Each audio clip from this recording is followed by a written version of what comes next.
बात करते हैं एक ऐसी स्मॉल कैप कंपनी के बारे में जिसके अंदर टाटा म्यूचुअल फंड का जो इन्वेस्टमेंट है टाटा स्मॉल कैप फंड के बेस पे वो दिखाई दे रहा है। और इसके अंदर हम देखेंगे तो यहाँ पर जो स्टेक है वो समय के अकॉर्डिंग बात की जाए तो टाटा म्यूचुअल फंड का इस कंपनी में बढ़ता नज़र आ रहा है।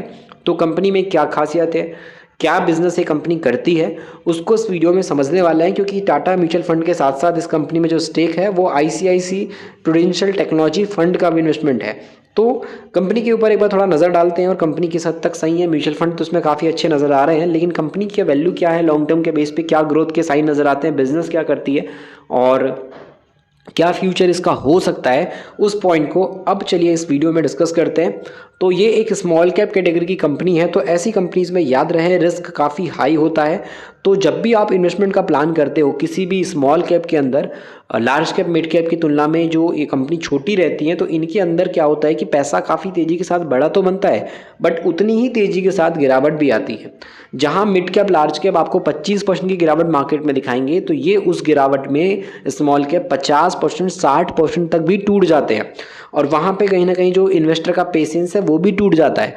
तो अगर आप एक मार्केट के हिसाब से थोड़े से रिस्की इन्वेस्टर हो, मार्केट के अंदर मतलब थोड़ा सा रिस्क एफोर्ड कर सकते हो, आपको लगता है कि नहीं पोर्टफोलियो में अगर कंपनी 40% भी टूट जाए 50% भी टूट जाए तो भी मैं इस गिरावट में होल्ड करने की क्षमता अपने अंदर रखता हूँ या उस गिरावट को मैं फेस कर पाऊंगा, तो उस कंडीशन के अकॉर्डिंग आपके लिए ऐसी स्मॉल कैप कंपनी यहाँ पे जो है काम आती है। मतलब इनको आप ध्यान दे सकते हो, ऐसी कंपनीज पे आप रिसर्च कर सकते हो। उसके बाद खरीदना नहीं खरीदना वो आपका मन रहेगा, क्योंकि हम किसी भी तरीके से यहाँ पे इस वीडियो के अंदर बाइंग रिकमेंडेशन नहीं दे रहे हैं। मार्केट में प्रॉफिट लॉस का कोई फिक्स नहीं होता, कब कौन सी कंपनी ऊपर चल जाए कब कौन सी कंपनी नीचे आ जाए, तो ये अनप्रिडिक्टेबल होता है। इसमें उम्मीद अगर आपको कोई बता रहा है कि कंपनी इतना भाग जाएगी, इतना एग्जैक्टली 100% इतना पैसा निकाल करके दे देगी, तो या तो बहुत बड़ा जादूगर है या फिर वो बहुत बड़ा स्कैमर है। तो आपको ऐसे बात की जाए स्कैम धोखाधड़ी से बचना है, किसी को भी ब्लाइंडली फॉलो नहीं करना, मार्केट में लर्न करिए, कंपनी पर रिसर्च करिए। उसके बाद अगर आपका लगता है मन कि नई कंपनी इन्वेस्टमेंट के लायक है तो वहाँ पे आपको आगे बढ़ना है। चलिए कंपनी के बिजनेस नाम और सब कुछ डेटा को यहाँ पर एक बार अच्छे से समझते हैं। इस कंपनी की बात कर रहे हैं, इसका जो मेन बिजनेस है वो मैप के बेसिस पे, जैसे आप गूगल मैप का यूज़ करते हो उसी तरीके से ये मैप को एक एडवांस लेवल पे प्रोवाइड करते हो। ये हमारे इंडिया का गूगल मैप है ये बोल सकते हो।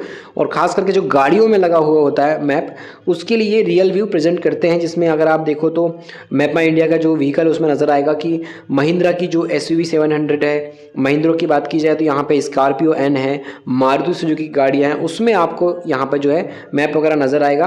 और अच्छी खासी ग्रोथ के साथ टेक्नोलॉजी के साथ मार्केट में एक बेटर फ्यूचर के लिए इंडिया के हिसाब से काम कर रहे हैं। और जो गाड़ियाँ रहती है अभी एडवांस टेक्नोलॉजी वाली सॉफ्टवेयर बेस पे लोकेशन बेस्ड जो टेक्नोलॉजी है वो कहीं ना कहीं मैप में ऐड करके ये अपने बिजनेस के थ्रू दे पा रहे हैं।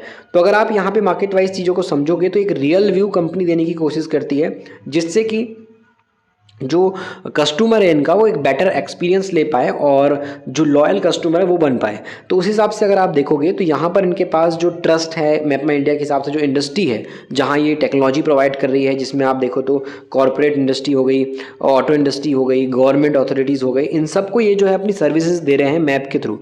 तो यहाँ पर अगर आप सबसे पहले देखो तो अमेजॉन एलेक्सा के नाम से इनका क्लाइंट नज़र आएगा, इसरो का नाम नज़र आएगा और मिनिस्ट्री ऑफ फाइनेंस का नाम नज़र आएगा। मारुति सुजुकी की गाड़ियाँ जो है उसमें भी इनका मैप यूज़ होता है। उसके अलावा अगर आप देखो तो HDFC बैंक के अंदर भी ये क्लाइंट के तौर पे काम कर रहे हैं। TVS कंपनी जो है उसके अंदर भी एक क्लाइंट के तौर पे काम कर रहे हैं। उसके अलावा जो एयरटेल कंपनी है इसके अंदर भी ये लोकेशन बेस यहाँ पे मैप के थ्रू कंपनी का काम चल रहा है।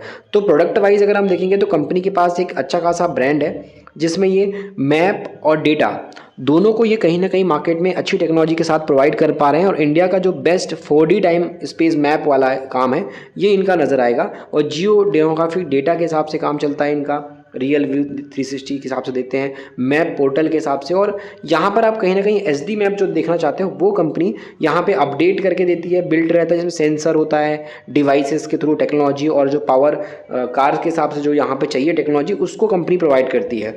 तो कहीं ना कहीं मैप्स की बात करें या फिर सर्च और जियो कोडिंग की बात करें या फिर रूट्स और नेविगेशन की बात करें या फिर कंपनी जो ग्लोबल API के थ्रू जो अलग अलग नेशन है उसके हिसाब से जो लोकेशन की बात करें तो वो कंपनी प्रोवाइड करती है मोबिलिटी और ट्रैकिंग मैपिंग के बेस पे और जो नेविगेशन SDK है उस पर भी कंपनी 3D मैप के जरिए एक लाइव ट्रैफिक ऑनलाइन नेविगेशन के थ्रू बनाने का कोशिश करती है। तो कहीं ना कहीं अगर आप देखोगे तो ये इंडिया की कंपनी है, बट जो काम कर रही है, जिस लेवल पे काम कर रही है, जिस हिसाब से बिजनेस को दिखा रही है, वो कहीं ना कहीं एक वैल्यूएबल कंपनी की पहचान दिखाता है। तो चलिए, इसका बिजनेस तो काफ़ी स्ट्रांग लगा, बट सेल्स प्रॉफिट किस पॉइंट पे है, शेयर प्राइस अभी किस वर्तमान स्थिति में डेटा में नजर आता है, उसको अब थोड़ा सा समझते हैं। हम जिस कंपनी की बात कर रहे हैं इसके अंदर 6 महीनों में 26 से 27% की एक बड़ी गिरावट आ चुकी है और ये लगातार अभी भी डाउन ट्रेंड में बना हुआ है। तो उस हिसाब से कंपनी के बिजनेस को तो हमने देखा, बट कंपनी का शेयर प्राइस काफ़ी नेगेटिव में है। तो कंपनी में फंडामेंटल के पॉइंट से कंपनी की सेल्स प्रॉफिट ग्रोथ कैसी है, मार्केट कैप क्या है और कितना शेयर प्राइस के हिसाब से मूवमेंट आगे चल के नज़र आ सकता है, उसके लिए कंपनी के नंबर्स को समझना बहुत ज़रूरी है। और कंपनी का Q3 का रिजल्ट कैसे आया, मार्केट के हिसाब से क्या अभी कंपनी का फ्यूचर नज़र आता है करंट कंडीशन के अकॉर्डिंग, तो उस पॉइंट को थोड़ा सा अब कंपनी के बात की जाए तो नंबर्स के हिसाब से देखते हैं। तो यहाँ पर हम जिस कंपनी की बात कर रहे हैं इसका नाम है CE इन्फो सिस्टम लिमिटेड और मैंने आपको बोला ये मैप सर्विस की बेसिस पे कंपनी काम करती है डिजिटल मैप के थ्रू एडवांस टेक्नोलॉजी में। मार्केट कैप जो है इसका ये 8,985 करोड़ का है, तो ये भी एक स्मॉल कैटेगरी की कंपनी आपको दिखाई देगी। और इसका जो ROC ROE है ये 26 से 20% के आसपास का है। मार्केट के अंदर कर्जा इसके ऊपर डेट है 34 करोड़ का और कंपनी के पास रिजर्व है 717 करोड़ के। तो चाहे तो कंपनी इस कर्जे को आराम से चुका सकती है, प्लस इस रिजर्व का यूज़ करके कंपनी अपनी टेक्नोलॉजी को और बेटर कर सकती है, नए सर्विसेज लॉन्च कर सकती है और कहीं ना कहीं अपने बिजनेस को और 2 कदम आगे बढ़ा सकती है। इतना कंपनी के पास रिजर्व यानी कि जो बचत है वो नज़र आ रहा है। तो रिजर्व कंपनी का काफ़ी स्ट्रांग होता है, तो मार्केट के अंदर फ्यूचर के बेस पे कंपनी को कुछ भी नए कदम उठाने में जो पैसे की ज़रूरत होती है उसमें कोई दिक्कत नहीं होती और ये अपने बिजनेस को बहुत ही ईजी तरीके से एक्सपेंड कर पाते हैं अगर कंपनी के पास रिजर्व अच्छा खासा हाई होता है। तो यहाँ पर आप देख पाओगे कंपनी की जो सेल्स ग्रोथ है वो तो काफ़ी अच्छी है 23% की, बट अभी की वर्तमान स्थिति के अकॉर्डिंग कंपनी का जो प्रॉफिट का ग्रोथ है वो 10% के आसपास है। यानी कि सेल्स तो बढ़िया है बट कंपनी का प्रॉफिट ग्रोथ अभी थोड़ा सा डाउन हो गया है। इस वजह से भी कहीं ना कहीं मार्केट में बड़ा प्रेशर क्रिएट है और 6 महीने वाला इन्वेस्टर इस कंपनी में 27% के लॉस में बैठा है। वहीं अगर आप देखोगे तो एक बड़ी गिरावट तो कंपनी में हुई है, बट टाइम के अकॉर्डिंग देखा जाए तो ये डेट फ्री कंपनी पर 5 साल की जो प्रॉफिट की ग्रोथ है ये 44% के CAGR की आज भी बनी हुई है। वहीं कंपनी में डिविडेंड पे आउट भी हेल्थी है और IT सॉफ्टवेयर के बेस पे जो हम मीडियम स्मॉल कैटेगरी की कंपनीज देखते हैं उसमें ही अपने बिजनेस को काफ़ी तेजी के साथ बढ़ा पा रहे हैं। दिसंबर में कंपनी की सेल्स थी 92 करोड़ की, इस बार कंपनी की जो सेल्स रही है ये 115 करोड़ के आसपास की है। वहीं मार्केट के हिसाब से बात करेंगे तो इसका जो नेट प्रॉफिट था वो था 31 करोड़ का। इस बार कंपनी का नेट प्रॉफिट आपको 32 करोड़ के आसपास का दिखाई दे रहा होगा। ईयरली बेस पे इसका जो नेट प्रॉफिट है वो आप स्टार्टिंग से देखोगे तो यहाँ पर 34-23 करोड़ के आसपास का हुआ करता था। अब ये नेट प्रॉफिट कंसिस्टेंट बढ़ते बढ़ते बढ़ते अब जो है 137 करोड़ के आसपास पहुँच गया है। तो मार्केट वाइज अगर हम देखेंगे तो अभी कंपनी में सेल्स और प्रॉफिट की ग्रोथ में दबाव है और कहीं ना कहीं ये भी एक कारण हो सकता है कि मार्केट के अंदर बड़ी तेजी इसने नहीं दिखाई है। अगर सेल्स प्रॉफिट ग्रोथ कंपनी के हिसाब से इंप्रूवमेंट में आती है प्रॉफिट में, तो यहाँ पर एक बड़ा पॉइंट कंपनी में मार्केट के डिमांड के हिसाब से क्रिएट हो सकता है और इस हिसाब से आप चाहो तो इसको रडार पे रख सकते हो। अगर कंपनी इंप्रूवमेंट दिखाती है फंडामेंटल के पॉइंट पे तो कंपनी और अच्छा कर सकती है और कहीं ना कहीं शेयर प्राइस के बेस में मार्केट में ग्रोथ आप देखोगे तो वो बढ़िया निकल के आ सकती है।